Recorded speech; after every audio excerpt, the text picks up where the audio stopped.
Welcome to the Develop Yourself podcast, where we teach you everything you need to land your first job as a software developer by developing yourself, your skills, your network, your habits, and more. Today, our guest is Jake Dohm.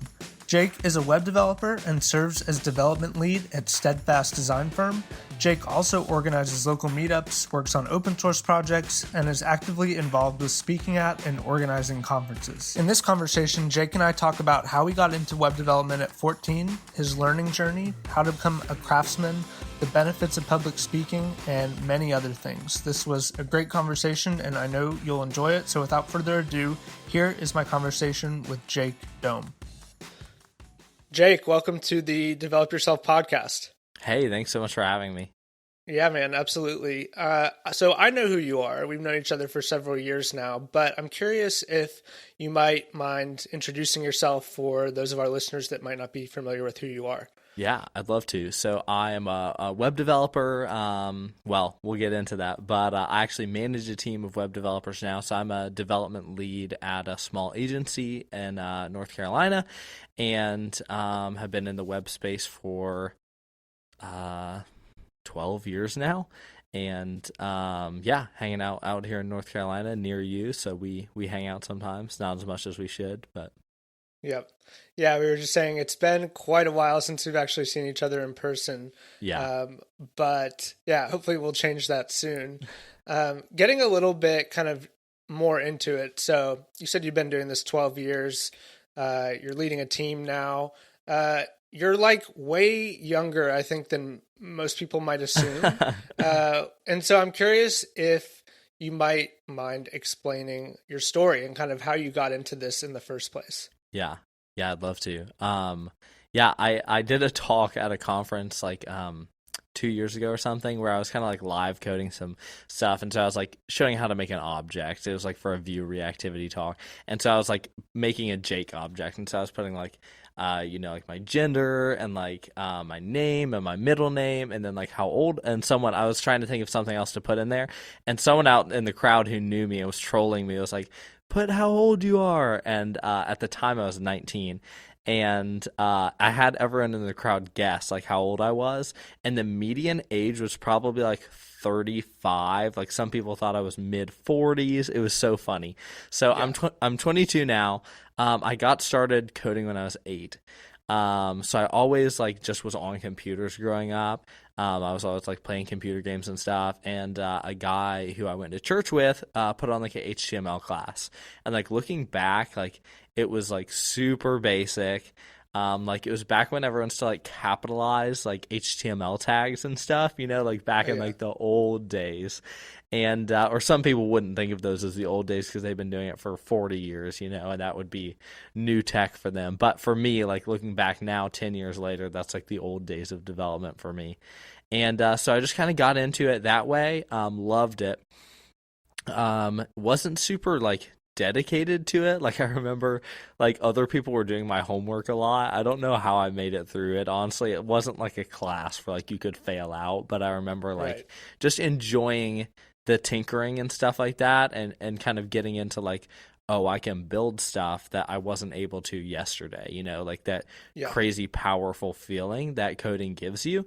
And so then from there, I kind of got into WordPress development. I had a conversation with my aunt one day when she was talking about her WordPress website, and she was like, I can't find anyone to like do this work, because she knew I was doing some web development stuff, and she was just kind of like complaining or like, talking about like, it's really hard to find someone who's like reasonably priced who can just do work. Like I'm willing to pay, but I just need someone to do good work for me. And I was like, oh, I'm sure I can do it. I don't think I had messed around with WordPress maybe twice. But I was like, I can figure that out, and that's kind of always been my approach, is like, you can figure out how to do pretty much anything on the web pretty quickly. There's so many resources, there's so many tutorials, and like I have an overconfident personality, so I'm always like, oh, I can do that. And then I get the job and I'm like, oh my gosh, I need to figure out how to do this. So I did that, and she was kind of like, I'll give you a trial, like let's do it. And I'm sure she was expecting pretty much nothing. And I'm sure my work wasn't that good either, but I was able to turn around like her list of stuff in like a day. And she was like, oh my gosh, like you actually can do this stuff a little bit. So I started working with her, a bunch of her friends. She's in like women's ministry. So she had a bunch of friends who, when she told them like, hey, I have this nephew who can fix little stuff and install pop-up plugins on your website and all of the like most basic WordPress stuff, that they were thrilled, and started working some for her.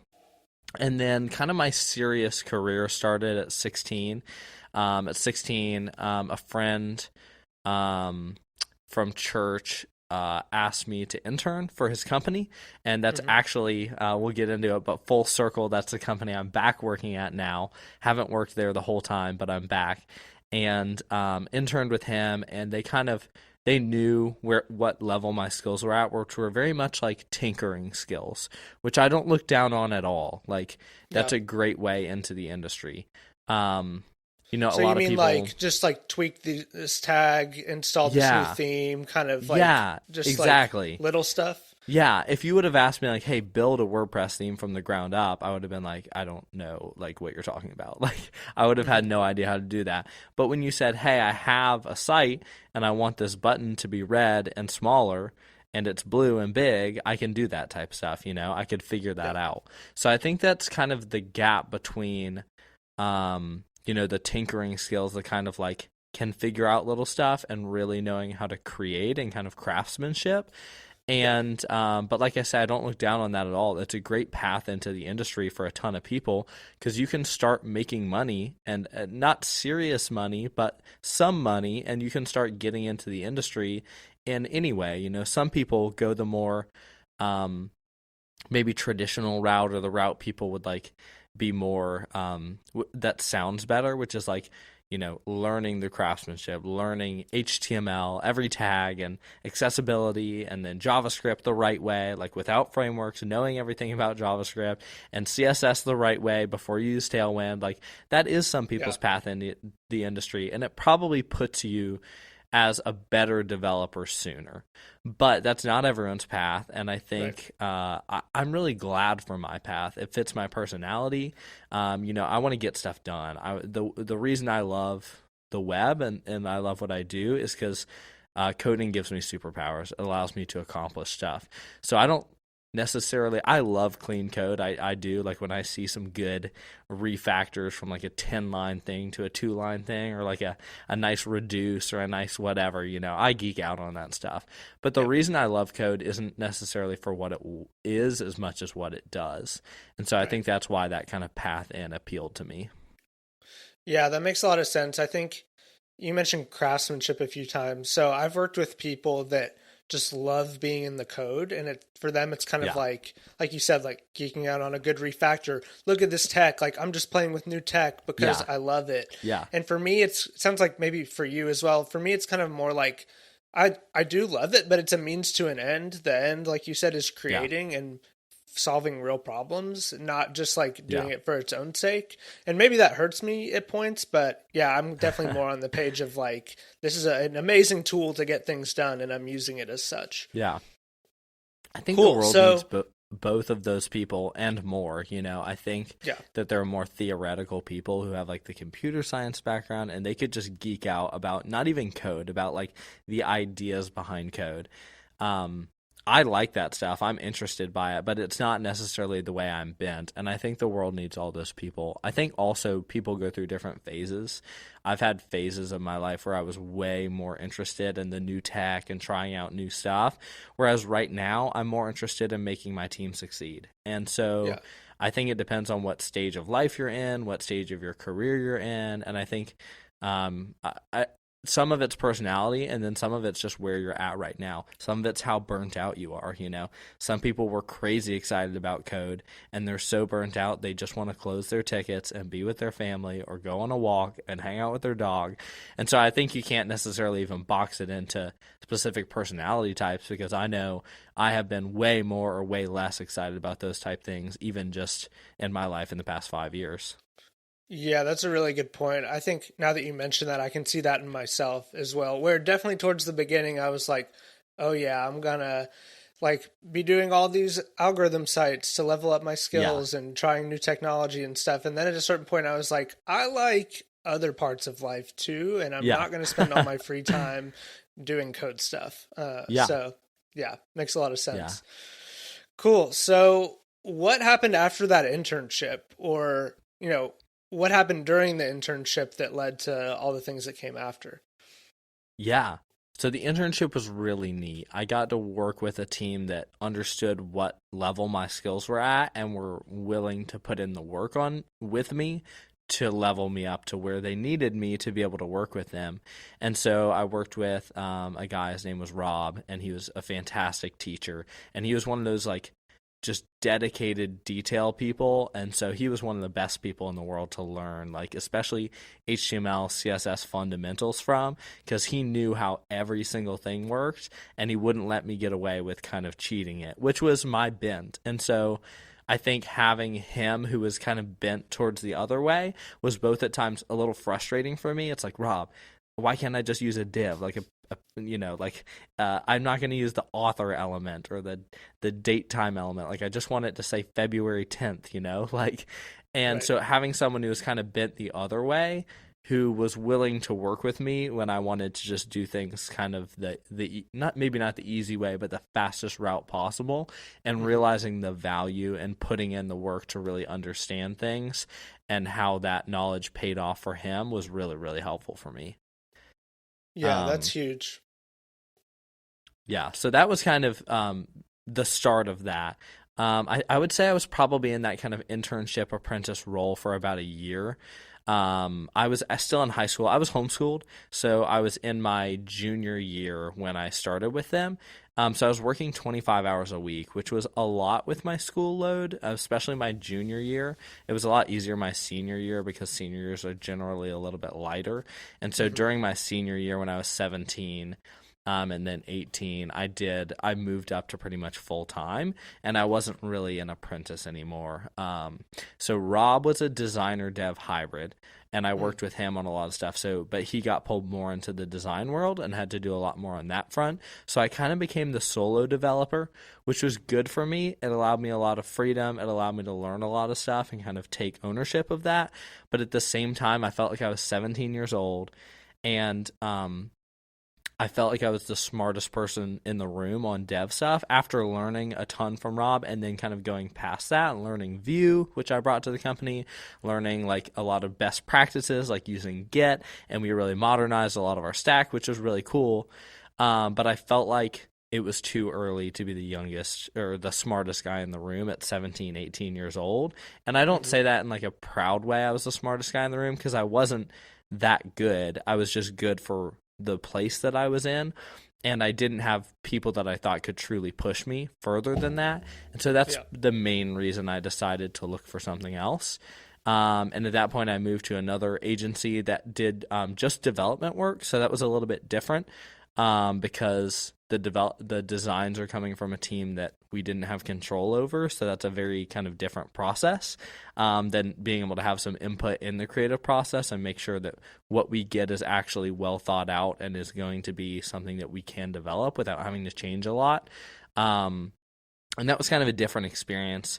And then while I was at that company, the company was good work, and I loved working with them. They're a fantastic development shop. They do Craft CMS work, which is the platform that Steadfast, the first company I was at, used. And so it was a pretty easy transition for me. Like, it wasn't a big learning curve, but it was a team of 5 developers and a couple, pretty much all of them more senior than me. And so it was a new environment to really push myself, to learn, to grow, to learn how to work with a team, which was different, a team of developers to collaborate on projects. Generally, it was still like 1 or 2 people per project. So it wasn't like on a product team or a bigger team where maybe you have like 3 or 4 people per project and you have a lot of collaboration. But even then, we had to collaborate on like how we do stuff as a team across the team, so that if someone jumped into a project, they could easily do it.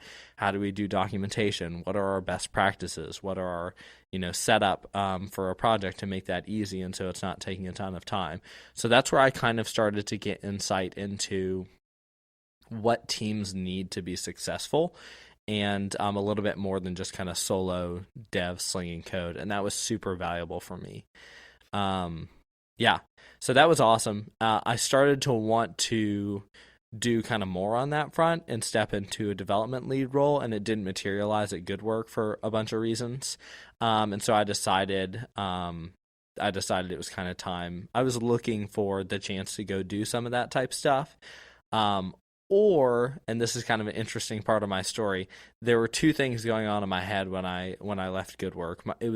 I either wanted to do that development lead kind of role that I had envisioned, or I was working with a friend on a side project that I really liked, and I thought, I was 20 and 20 or 21, and I was like, this is the time of my life where if I wanted to take a shot at something, now's a great time. It's not the only time, but it's a really good time.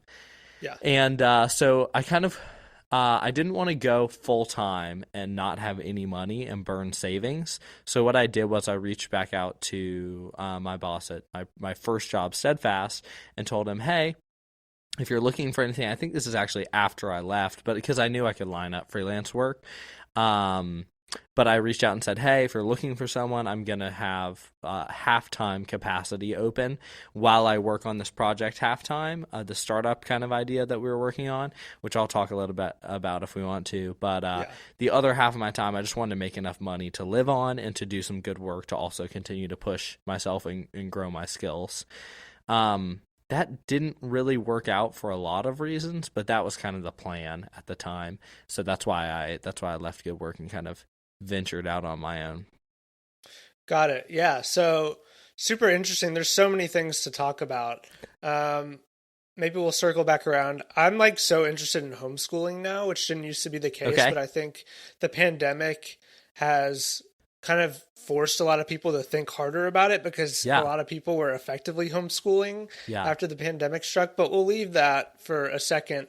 I'm curious if you could talk about kind of what the startup idea was that you were thinking about doing and kind of why you decided to kind of go back to more of a full-time role like where you are now. Yeah. So the startup idea, like I mentioned, we use Craft CMS on the back end, and we really like it. The author experience is fantastic, but the developer experience for a team that does like mostly JavaScript and like kind of native web tech on the front end isn't my favorite. It's PHP based, and I think there's a lot of things that having a PHP-based CMS on the back end and then a more modern stack on the front end just lends itself to some difficulties. And there are other things as well in the author experience that were kind of non-ideal for myself. And so I was talking to a buddy about they were about to rewrite their website, and they were previously on Expression Engine, which is an even older PHP-based CMS, and he had kind of rewritten this whole like Python like thing on top of Expression Engine. It was like a kind of terrible, like it worked great, but it was like if anyone else other than him looked at it, they would just be like, this, like, I have no idea how to run this. So we kind of had some discussions about that. I told him like, hey, this is great for job security, but for the company it's not like ideal because this is probably only maintainable by one person on the planet. So if you want to move on and leave them in a good position, you probably need to migrate to something like Craft and have like a more stable system. So he messed around with Craft and wasn't really super, it just wasn't his deal, wasn't his thing. And so he started working on like a Node. He was like, I think I would like my back end to be written in Node so that I can write JavaScript on the front end and the back end. And have that across the stack, which, I mean, there are good things about that. There's bad things about that. But just for being able to hire people who can work on your back end and kind of plug into that without having to learn another language, just that right there is super powerful. I think that's way more important than kind of the having a front end and back end on the same stack and like code sharing between, because that there's some powerful things you can do with that, but I don't think it's as nice as people think it is. Like you're not going to share that much code between your front end and back end anyway, and so I think that's a lesser benefit than it is to have kind of a similar mental model between your front end and your back end that you can kind of use in both places. So that was the goal. It was a node-based CMS, and the kind of like selling points were JavaScript on the front end and back end, Mongo for the database, because another thing they're just kind of the same as like using JavaScript on the front end and back end is. When I went to build a little like SaaS app like 2 years ago, I ended up like building part of it, learning a lot, and I was like, yeah, I don't care enough about this, and bailed on it. But the hardest thing for me just getting started was like, how do I architect a database? Because SQL and like SQL relational databases don't work like your brain works. They work totally different. So like if you're used to like putting data in a JavaScript object, that works how your brain works. Like you have properties on an object and it's chill, you know? And Right. then if you go to write a SQL database, it's like, okay, why is my content for this like say document being stored across like 10 different tables? Like it's the way that you sort it doesn't work like your brain works. And I mean, technically that's fine. But if you don't want to learn like database theory and how to and all of those things, and you just want to like set stuff up and kind of simply scaffold out a system, that's really tough. And so that was a big selling point on Mongo for us, was that Mongo is a document-based store that works like your brain works. It works like you expect data to kind of be stored in JavaScript.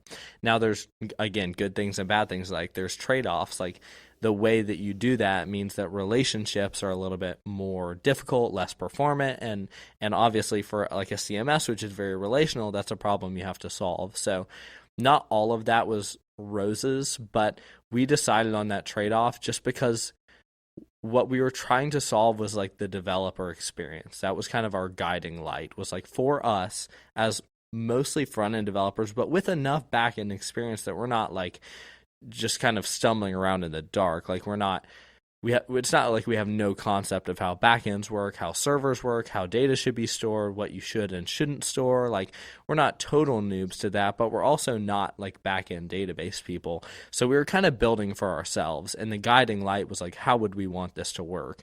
And when we stumbled across like a Mongo node stack, that really served us the way that we would want a backend to work for us. So that was the initial idea. Got it. That makes a lot of sense. Sounds kind of like a Ghost competitor in a way. Is that fair to say, or is it kind of different? I don't know a ton about Ghost. I think it's probably similar. Another kind of selling point for us was that the configuration of the CMS all happens in JavaScript. There are a lot of CMSs that you configure like your sections and your fields and everything in a backend, and that's great-ish. Like it comes with its own trade-offs, right? Like everything else that I'm saying. But the part that we didn't like is abstractions become really hard, because you have to write a UI for each abstraction. You have to create like an actual concept for each abstraction. Whereas like if you have your fields defined in JavaScript and you want to share a field between two sections, you just create a field, object, and then you just put it in a variable and you use it in both sections. Like it makes a lot of problems go away that you create for yourself when you kind of have to write all of your configuration in a UI. So that was another big selling point for us. There are a couple CMSs that work that way. Keystone is actually really close to what we were trying to build. I'm a big fan of Keystone. I think they miss on some things, and I think that the way that they market themselves doesn't fit in with a lot of the way people, like what people are actually looking for. But I think Keystone's really awesome. It's probably the closest thing to what we were trying to build. And they actually have a lot of the features that we kind of came up with while working on it as well, which I don't want to get into too many of the specifics because the project isn't super dead. But yeah, Keystone's probably the closest competitor if you want to kind of have a reference point. Got it. So yeah, you're starting to get into something that I was going to ask about, which is, is the project still going, and kind of what happened such that you decided to kind of go back more towards full-time work? Yeah. So one thing that I was worried about with freelancing was that it was going to take up more than half of my time and kill my chance at really building a startup. And that happened. So not in a bad way though. Like, what I initially did at the company was I came into a project that was kind of way behind schedule, which is why they needed me, and so they threw me on there as kind of an additional development resource. And I think this is going to kind of clear up a lot of questions. Like if someone's like, what's Jake's personality, or like, what is Jake good at? I kind of came into this project and I started just coding, working on some stuff. And then it kind of just became clear to me like the project wasn't organized well. And that was, I mean, part of the reason the project was behind was just because it was not, like, the estimate for it was not right. So we needed more time than there was in the timeline. But I was kind of like, okay, like, how much is left of this? How do we hit the deadline? And I started like asking those questions, and no one knew. Like, the question of like what's left wasn't answered. And when you go from one person to three people, because I also added someone else to this project, so it went from 1 to 3 people the week that I joined it. When you go from 1 to 3 people, you have to answer those questions, because if one person's just working on it, they just are working on it, and they don't have to take stock of like what's left, who should do what. And so moving more than one person onto that project just kind of showed a bunch of, not issues, but a bunch of things that they hadn't seen before. So I kind of just took ownership of that. I was like, if we're going to hit this deadline, these things have to be done in this order, in this time frame, like. And so we started having like I think it was a daily, because there was like, when I jumped on it, there were like 2 weeks left or something. Like, it was a short timeline, maybe 3. Yeah.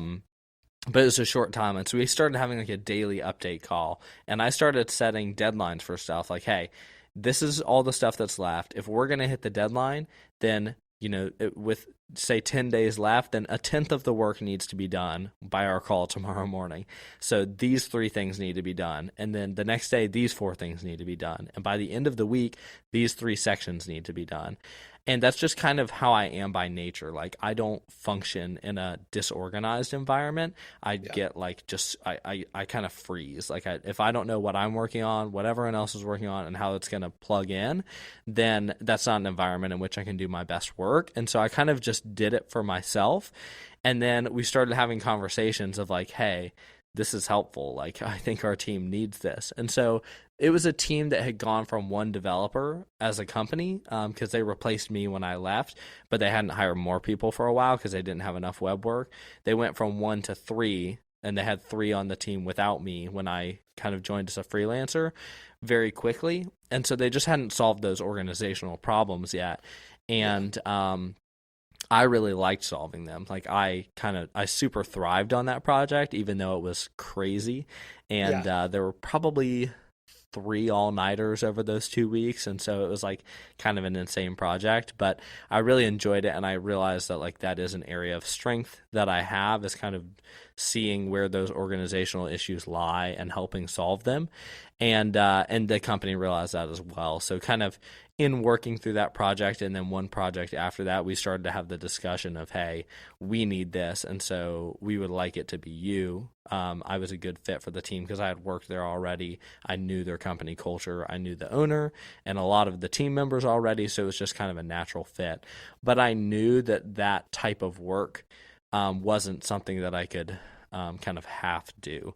I knew that coming on as a dev lead and leading a team isn't something you can do while having another very ambitious project. So that led me to just a decision point. I talked to my dad about it, and I was like, hey, I don't really know what to do about this. And he was like, yeah, neither one of those projects is a good mistress. Those are both or a good girlfriend. Like, they're both wife level projects, and you're going to have to decide. And you're going to have to fully commit to one of them, or one of them is going to suffer, or you have to at least be honest about that one of them isn't going to be your main focus. So I came to that point, and it really just came down to, at the time, I just wasn't. There's a Derek. Do you know Derek Sivers? Yeah. Okay, I'm a big Derek Sivers fan, and what's his like main book, like the.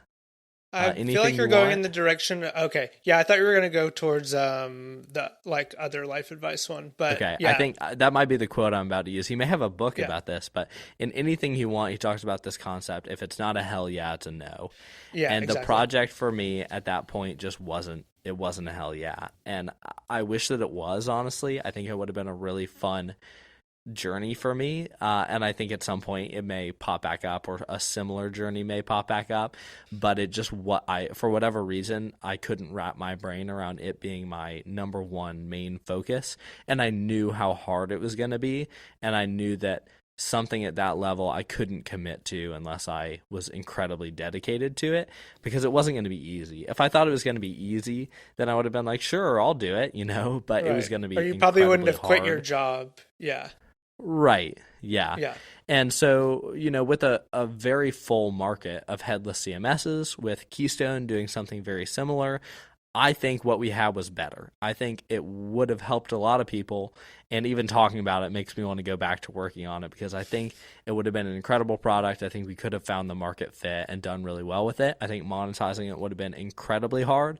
I think we would have needed to spend a lot of money to get the right people on board to do what we needed to.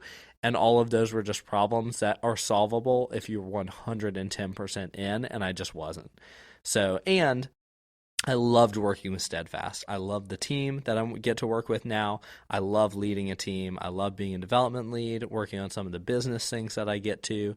And so, if I hadn't had this other amazing opportunity that was knocking on my door, I might would have felt a lot more compelled to do it.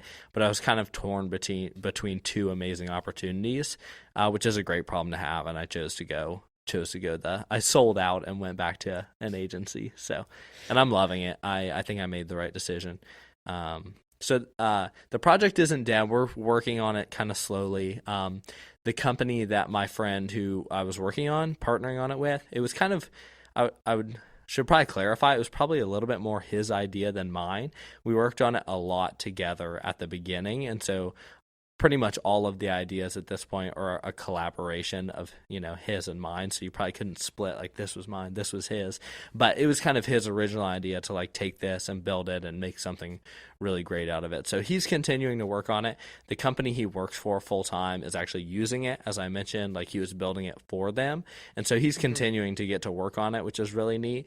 And it's actually in a really good place. Like I think it's usable at this point. It would just need some polishing up and some decisions about like how to market it and how to get it in front of the world, how to monetize it. So you may see it at some point, but at this point, I'm putting very little into it because my day job takes pretty much all my professional effort.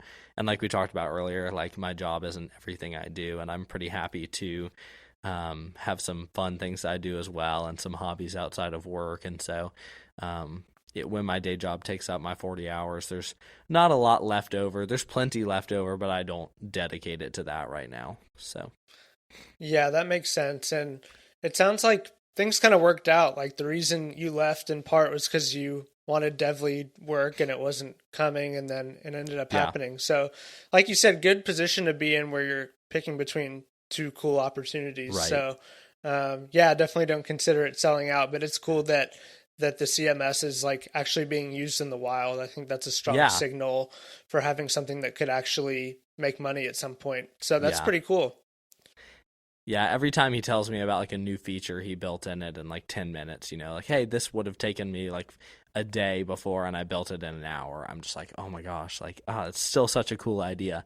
I don't think that's necessarily unique. I think there are a lot of technologies that kind of give you that superpower, but I think in this particular area, we really have something special. So we'll see if you may get to experience that at some point. That's the thing that haunts me. Like not that the tech is cool, but that we have something that I think would make such a difference in people's lives that I haven't given them, like that keeps me up at night. And so I don't know what's going to come of that. But I think that's part of my motivation as well. Like that's my motivation at Steadfast is the design agency that I work at. We do work at a different level with a different consistency and with a different like level of partnership and thinking than any other company that I've ever worked for and any other company that I've ever seen do work in this space.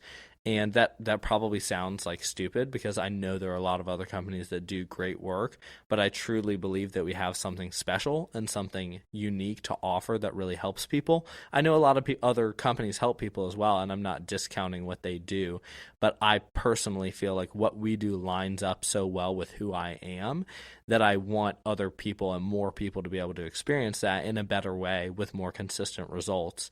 And so that's what drives me to do my, so it's kind of the same between the two, even though one's like a startup and a product, and then one is a service business, which you wouldn't think are similar. But the thing that drives me is how can I help people in a way that maybe they don't even know that they need, but what do I have, or what service can I provide to really help people in their lives? And that's what drives me between both of them with this product is like, how can I empower developers to be a 10x developer, or whatever, and do their work faster and serve the people they're working for faster, and and just make it kind of a better world for everyone. And then on the service side, how can we serve our clients better, faster, to help them accomplish the goals that they're trying to accomplish as well. So I think it's kind of a similar shared vision and mission between them, and that's kind of what drives me to do the work that I do. Yeah, it kind of sounds like regardless, in either project, the goal is to have a positive impact and to be like leveraging the work to be able to do that. So yeah, very cool. I think that's very admirable. So kudos on that. I'm curious, backing up a little bit. So you mentioned you kind of went from a tinkerer to more of a craftsman. And so given that part of the podcast is developing your whole self, not just as a software engineer, but kind of your habits, your tactics, your network, all those kind of things that go along with becoming an engineer. What are some of the things that you learned during that kind of transition period that allowed you to go from a tinkerer to a craftsman? That's a super good, super hard question to answer. Yeah, I mean, I think it's one of the things I've talked with people on my team about is that having a real deep understanding of the technologies that you use and kind of the tools that you use to do your job every day is so radically different than tinkering and just kind of throwing stuff at the wall and seeing if it works, because it gives you a level of confidence in what you're building and the way that you build it and the way that it's going to function that I never had. I was 100% always expected my code not to work like I wanted it to, and when I was trying to build something that I didn't know how to, I was just kind of throwing properties at it, CSS properties at it to see what it would do, and I'd be like, oh, that surprises me. I don't know why that happens. Or, I know I can get it to work this way with like 3 divs with different floats on them and, different craziness, because that's what I knew, versus like, what's the real right way to build this that is what the browser wants to do its job. And that helps you to be efficient. It helps you to be confident in your work. It really helps like your mindset to not be like, I don't know what I'm doing, I'm just kind of trying to achieve a result, to, hey, I know I can interact with this technology and these tools in the way that I need to correctly to build what I'm trying to accomplish. And that helps a lot with the context of which I've had these conversations is more around debugging. Like when you're trying to figure out why something doesn't work and you don't know the reasons why it could not work, that's a lot harder. When I look at a problem and I know, say there's 5 lines of code, right? And I know how 3 out of 5 of those work 100%. I know that this line of code does this and that's not going to be an issue. And this line of code does this and that's correct and it's not going to be an issue. It immediately narrows that down for me into like, the parts that I think might be problematic. And I can just see that looking at it. But that all comes from experience and really understanding how things work. When you don't have that kind of base, then you look at the exact same problem and you go, any one of these lines of code could be the culprit because I don't know what these things do. I really admire Amy Knight, who is a web developer, and she kind of felt that way about CSS. She was like, I'm just throwing properties at the wall and seeing if they work, and she couldn't stand it. So she went and she learned like everything there was to know about CSS. This is like 3 or 4 years ago, I think, and she like learned like how the CSS rendering engine works, and like down to the incredibly nitty gritty, so that when something went wrong or when she needed to accomplish something, she knew exactly what she needed to do. And when she needed to debug something, she knew it cannot be this color property, because I know what that compiles to and how that works all the way down to like the hardware level. And I think people underestimate how much it helps to just have that level of knowledge on something. And I think a lot of people who kind of got into the industry the way that I do, that didn't have someone kind of sit them down and make them like learn stuff the right way, and not in kind of a demeaning way, but in like a, hey, there's incredible value here. If they haven't learned that yet, they don't maybe understand how helpful it can be to your career, and how much that kind of mindset of doing things the right way and figuring out how things work under the hood, what that can do for your career and your output. Yeah, that's such a good point. I remember having kind of similar experiences with colleagues where they would either be able to debug something. I think that's an amazing example, like you said, where it's like you're really narrowing it down, you know how it works, and so you're just faster and better. Yeah. And also like using, for example, frameworks in new ways that I wouldn't necessarily expect, like advanced patterns, like say like higher order components in React. Yeah. And so I had this one colleague where like he was leaving the job at that company, and I was like, how do you do what you do? Basically, I was like, you're not just a consumer, like, because you can learn a framework and it's like, I can learn the framework and use it in a conventional way. And so I was basically asking this guy, like, you're at a different level, like you're at a different place of understanding where you're basically freestyling and can kind of like solve problems in a way that wouldn't even occur to me. Mm-hmm. And his answer was basically that. It's like, I kind of know how things work under the hood, and it's just so powerful. Yeah. And I think there's two pieces to that. There's being willing to look under the hood and to dive in and try to figure those things out. And I don't think it's as daunting as people think it is a lot. Like those concepts under the hood aren't like 10 levels harder than what you know right now. Amy, who dug into the CSS rendering engine, wasn't like some super CS genius to be able to learn that stuff. She was just willing to go read the spec, willing to go put in the work to learn that stuff, So there's a willingness to dive into those things, and there's a kind of like a I can learn whatever attitude, which I truly believe. I think I think every developer has experience telling someone about their job and someone saying, "Oh, I could never do that," or like, "I wasn't good at math growing up."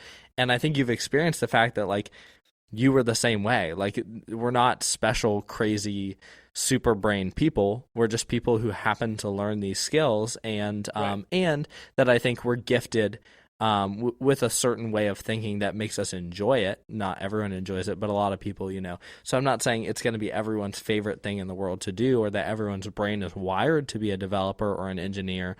But it's kind of like Ratatouille, like anyone can cook, Like I think anyone can learn those things. But I think people have had that experience with non-technical people, but they don't realize that it applies to them too. Like the next level developers are just people who were willing to read source code, or were willing to read specs, or were willing to go that next level. And I think there's a point at which that breaks down. I think that there are some crazy conceptual things that people have smarter brains than me that are more wired to do those types of things. But I think it's probably much further down the line than people think it is. And so I think part of it's that. It's partly the willingness to dive in and learn those things. And the other part is just experience and seeing more concepts. Someone who just knows how to do something in Vue that you don't know how to do, or in React, is probably just because they saw someone else do it. It's not because they or because they read the docs, like the whole docs, and they were like, oh, sweet. And they noticed like a problem that they could solve by this pattern that they knew. A lot of times someone will look at the exact same problem I do, and I'll look at it with 3 different teammates, and we'll all come up with very different solutions. And sometimes it's because we have different styles and preferences, but sometimes it's just because that problem in my mind linked to a solution that because I had seen someone else solve that problem with that solution that a different teammate had never seen. And so they're like, oh yeah, I didn't even know you could do that, or I didn't even know I knew this concept, maybe like conceptually in the back of my head, but I didn't know it solves this problem. And so part of it's just experience. Part of it, especially debugging, is that way too. Like people will jump into a problem someone else has been debugging for 3 hours, maybe a junior or someone who just is in a language they don't know as well, or whatever the case may be. And someone who's senior, who's been doing that their whole life, has solved that problem 20 times. And so they'll jump in, they'll be like, oh yeah, it's because of a semicolon, because there's this weird thing or whatever, And so some of it is willingness to dive in, and then some of it's just experience and being willing to read other people's code, to kind of go about that and trust the process and learn as you go. Yeah, I think the experience point is such a good one, and especially your point about it linking to some other problem that you've solved in the past that you might not even remember explicitly, but it's kind of just like buried in your brain. Kind of reminds me of that Captain Sully movie. Did you ever watch that? Yeah. Yeah, like where he's like flashing back during the hearings to like all the times something went wrong in a plane, and it kind of like informed his perspective as to like knowing like for sure we're not going to be able to make it back to the airport because I've been in all these other situations where I did, and like choosing to land the plane in the Hudson, of course. And so that's just what it makes me think about, just because it's like you're building on all this prior experience and it's kind of second nature at a certain point. Yeah. And that's what's hard to distill to someone is like when they say, how can you solve this problem that I struggle with for 3 hours and 10 minutes? And I don't want to sound like I'm that person, because it's generally someone else solving it that I couldn't. I'm usually the 3-hour guy, not the 10-minute guy.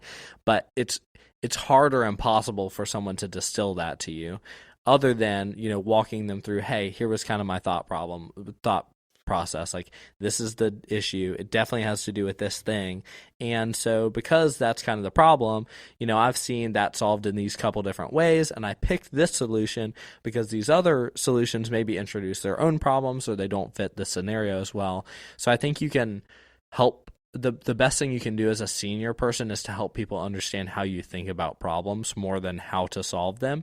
But some of that, like you're saying, is just like 15, 10, 5 years of with some of these new frameworks that you're the smartest person in the room if you've been using them for 3 years.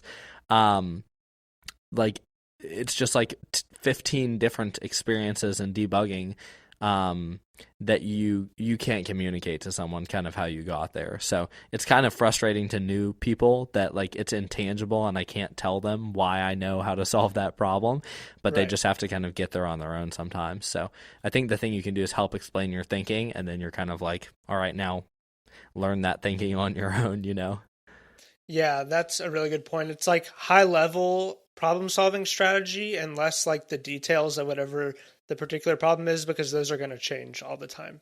Yeah. So that makes a lot of sense.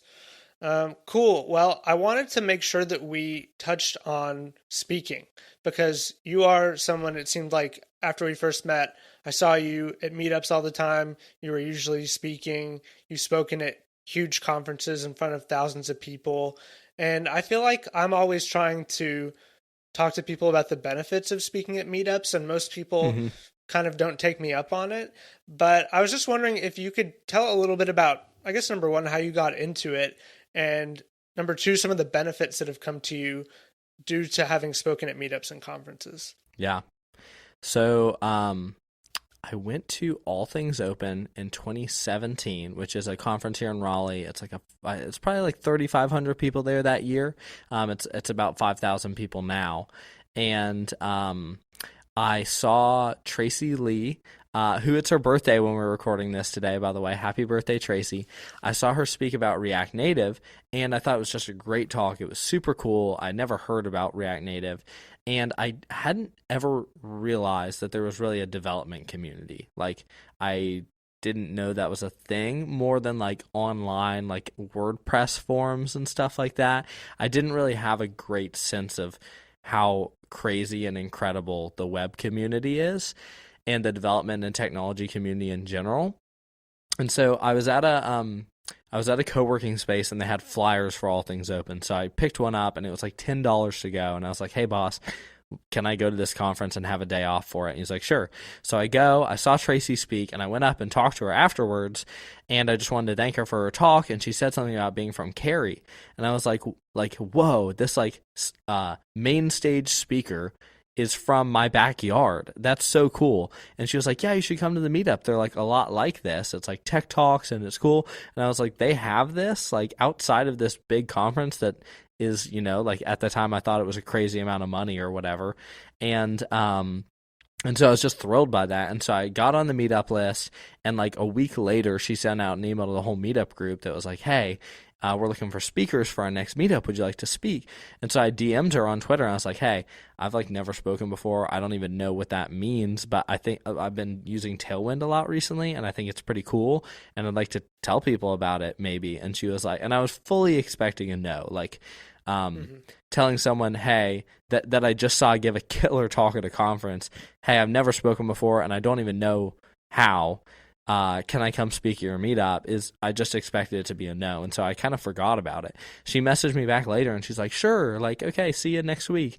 And I was like, what in the world? Like, so it was super like, people don't realize how low the barrier to entry is there. Like, if you have a cool idea and you want to tell people about it, that's what meetups are for. And I think conferences have a little bit higher of a bar, but really, if you're enthusiastic about something and you want to share, then you're going to be able to find an opportunity to, which I think is really cool. So I went out to the meetup. I gave a talk. I met a bunch of people that I'm great friends with now and kind of plugged into the tech community through them.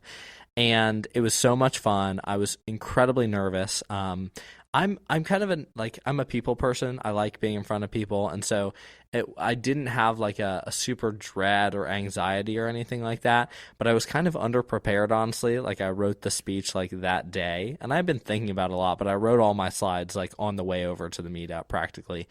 And just because like I had a lot of work to do, and I was kind of procrastinating, I was dreading it, and so I wrote it on the way over, and so I had some anxiety. Like, I always, to this day, I get crazy nerves right before a talk. Like, and I think that's true for almost everyone, even incredibly seasoned speakers. They get conference talk jitters and nerves, and that nervous energy usually works out for me. Like, it usually kind of boosts me and like gets me into it, and that's totally fine. But I gave that talk. It was amazing. And then I was super thankful for the opportunity. And then in 2018, like shortly after, I applied to speak at .all conference, which is a conference led by the Pixel and Tonic team, which makes Craft CMS. It's really the craft kind of conference. And I got accepted to speak at that about kind of, and I knew, so a little bit about like how I submit talks. A lot of people submit talks for conferences. Like, you're usually going up against a lot of people. So one way to set yourself kind of stand out is to submit a talk on stuff other people probably aren't. So I knew at the time that the front end landscape of like craft development was kind of changing, and there were a lot more people like starting to lean towards like using build tools. So I gave a talk about Webpack, Gulp, and Babel. It was like front end build tooling and how that kind of works. And I knew that talk was a lot more likely to be accepted than like a talk about Twig, Crafts templating language. Because if I gave a talk about that, or like how to architect a CMS or something, I was probably going up against 50 other talks that were pretty similar. But on a kind of niche front-end tooling topic, if they were interested in that type thing, I probably had a pretty high chance of being the only, or maybe against a few other people submitting on that. And I knew the organizers. I think they had a blind review, so I don't know if that played into it, if, kind of the relationship I had, that they were willing to take a chance on me, or if maybe they picked my talk and then they saw it was this 18-year-old kid and were like, oh, dang it, we just picked this guy. But I don't know how much that played into it. But yeah, so that was my first ever conference speaking. I had given one talk before this, was in Berlin, Germany. They flew me to Germany to give this talk, which was crazy. Like, most people's curve is not like do a meetup talk, get flown to Germany like 3 months later. But that's just how it kind of panned out for me. And I gave that talk in front of, I think it was about 250 people, and it was just fantastic. I enjoyed it so much. And I kind of realized, I think going back to like 2017 when I met Tracy, what I have learned and what I've been the most thankful for is just getting exposed to more and more of the community, getting to hang out with incredibly cool people, learn from them, go to their talks, hang out in the speaker room with them, go to the speaker dinners. I got to meet Evan Yu that way, who created Vue, and I don't know, he would probably know my name. He follows me on Twitter. But, so I'm not best friends with these people, but a lot of these people I've built some real professional friendships with that are really neat, and I met a lot of people that I'm even friends with outside of that now, and it's created incredible career opportunities for me as well. I've had a lot of different consulting gigs and speaking gigs and writing gigs and all of those things that have only happened because of the people I've met through those things. And, it lends a certain credibility when you're able to speak well on a topic. It lends a credibility to who you are in that space. And so I've been able to build a very minor, but a brand within both the craft and the Vue community of who I am and what I know that people respect, and it's brought me work, it's brought me job opportunities that are super priceless. Like, I want to be careful how I say this because I don't want to come across like super prideful or like that I've earned this, but I've had a lot of job opportunities come through those things. And Sure. So it's kind of given me a confidence in the work that I do, that I can do good work, that people would enjoy working with me because of like the knowledge that I have and the person that I am and the dedication that I bring to my work. And it's helped me to know that, I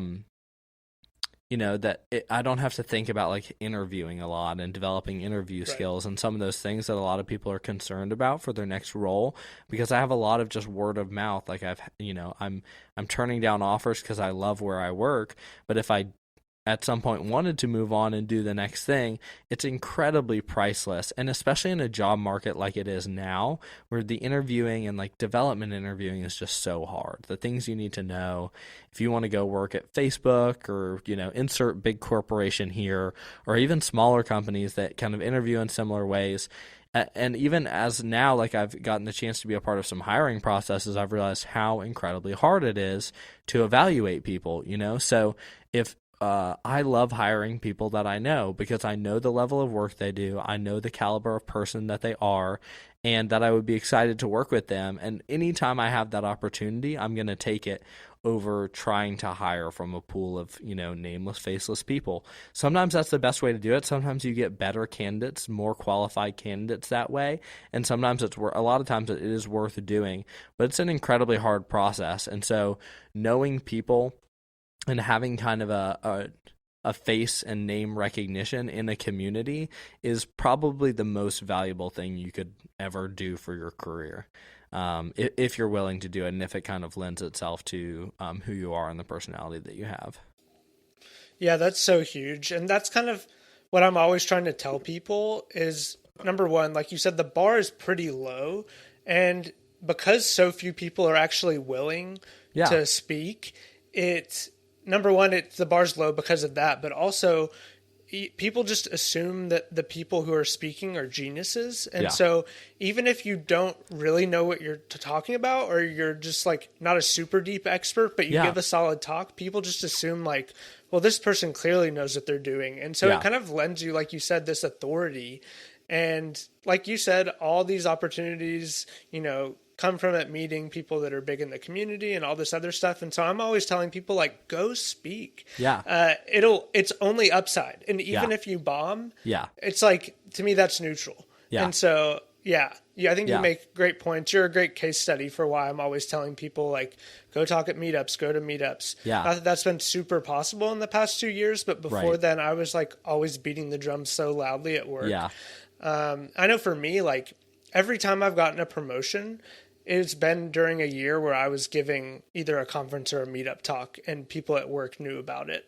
And I think people are like, oh, wow. Like, and the thing is, it's not like earth shattering stuff. It's like stuff I could talk to you about one-on-one. It's just that when you're on a stage, it kind of lends that authority. So you're a great example of how that's done well, I think. Yeah, and a great way to kind of practice that is to do it with your coworkers. Like if you have more, if you're not the only person on your team, or even if you have friends who are developers, like I kind of have not the same level of preparation, but the same level of like you can have a similar experience just telling your coworkers about something cool you've learned. We had a guy on our team do a presentation on View 3 a couple weeks ago that was better than most conference talks on it that I've seen. It was incredible. He took like a couple days, it wasn't that long, to just dig in, learn the new features, build a demo app about them. And there were two other guys on the call who hadn't ever had an experience with Vue before, and we got out of like a 30-minute presentation on it, and they both said, I felt like I could write a Vue 3 application today, like the right way. And I was like, this guy's an incredible communicator and presenter, but he never would have thought like, hey, I can go speak at a professional conference level. But if you take what he just did and then create some slides and then get over your nerves, you literally just gave a conference talk, and you could go to Berlin or Amsterdam or whatever it is, And so I think you're right. I think the bar is low to people who are really willing to put in the work to learn something, or if you already have learned something that you just want to share with people because you're excited about it. I think that's my number one tip for people. Share on something you're excited about. Don't try to do it to become an expert on something, or don't try to do it to get the industry cred necessarily, though I think that's a super great thing. But just share about things you're excited about, and people will feel that energy, and it'll make your preparation fun and exciting because you'll be learning even more about something you're already excited about, and it just kind of makes the whole process easy. So that's what I write CFPs for, call for papers for conferences. I write CFPs on stuff that I'm either interested and excited about or have already learned, and I think, oh, this is awesome. I would love for everyone else to know this. And then when they pick them, I'm thrilled that I get to dive into those topics more. That's another thing is you don't have to have a talk written before you submit a talk on it. You're going to have, for a conference, months to prepare, for a meetup, at least a couple weeks to prepare. And so I submit talks on stuff that I know enough about that I'm comfortable saying I'm excited enough to learn more of this and to prepare on this. So I don't just submit talks on random topics, but I do submit talks on stuff that if they said, hey, we need you to present today, it would not be a good conference talk. I'm not at the level where I'm ready to, but I'm willing to put in the work in between, and I'm excited for the opportunity to learn enough about it and go deep enough to give that talk. But I think a lot of people hold themselves back because they're like, oh yeah, I'm not an expert on that yet. Well, if you want to be, submit a talk, and then if you get picked, become an expert in the next month, do the deep dive that you want to and spend 20 hours over the next month or whatever becoming enough of an expert on this topic that you feel comfortable presenting on it, and that you can kind of know the edge cases and the things that people need to know about it. So don't rule yourself out because other people aren't. Yeah, I like that strategy. I've done it myself as kind of a forcing function for learning something. So submitting a talk on something that you actually don't know anything about or very much. Yeah. And it's a great way to force yourself to actually have to get up to speed on something. If you've been putting it off or just can't motivate to do it, having to speak in front of hundreds or thousands of people on the topic, I think is a great way to kind of light a fire under yourself. Yeah. TDD, talk-driven development. Yeah, exactly. Great. Well, Jake, this has been awesome. I want to respect your time. So as we wrap, I would just love for you to plug anything that you'd like or tell people where they can find you on the internet. Yeah. So I'm at Jake Dohm on Twitter, at JakeDohm. You can find me there. I'm talking about who knows what, tech, You're a funny management, tweeter. a lot of management. I would say I try to be funny. Yeah. It's pretty scattered, so you're not gonna say, oh, this is Jake's brand. You're gonna be like, who is this kid? But I enjoy interacting with people there, and that's kind of my main way that I meet people and interact with people. And then our agency is Steadfast Design Firm. If you're looking for someone to do an incredible work on the design or web front, we would love to work with you. Maybe one day I'll have a product out there that I can plug, but for now I'm going to keep it under wraps. There is a name. I'm trying to see if I should, I'll say the name. Our product name is Mango. So if you ever see Mango floating around on Twitter, I think there's a Twitter account for it, but I think there's one tweet, so don't look it up. But if you hear that name out in the wild, you can remember this interview and hopefully check it out. Great. That sounds all very good. Jake, thanks so much for coming on. Appreciate you having me. It's been a blast. That's all for today. Thanks so much to Jake for coming on. Some shameless plugs. Aaron's online code school Parsity is at parsity.io, so be sure to check Parsity out. And my YouTube channel is at youtube.com/Peter Elbaum. I just released a video on 11 passive income ideas for software engineers, and I'd love to know what you think, so check that out if it sounds interesting. Thanks so much, and we will see you in the next one.